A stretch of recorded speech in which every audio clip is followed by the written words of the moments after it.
So the sales guy's telling you that if you put a dehumidifier in your crawl space, then it'll kill the mold and make it disappear. Hi, Crawl Space Kiefer here, and thanks for watching another Truth and No Bull. And we're going to get right into it. So if you have a sales guy giving you an estimate on your crawl space encapsulation, and he's telling you that the dehumidifier is going to make it go dormant or make it disappear or kill the mold, then you need to get rid of that sales guy. He obviously has no idea what he's talking about, or he's lying to you and trying to get a sale.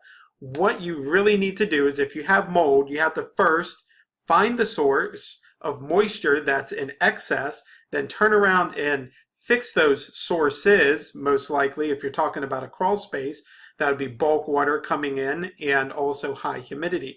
Once you've solved those problems, then you do an encapsulation. You can turn around and have a dehumidifier in there to control the humidity and make sure it stays below 60%. We like to keep ours around 45%, but you want to make sure that it's below 60%. And that will stop the mold from growing. But you have to turn around and remediate it properly, and that's always done with source removal.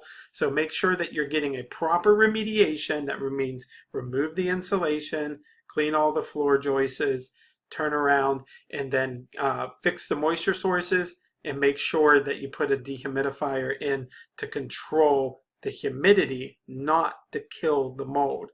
That's all I got for now. Thanks so much for watching.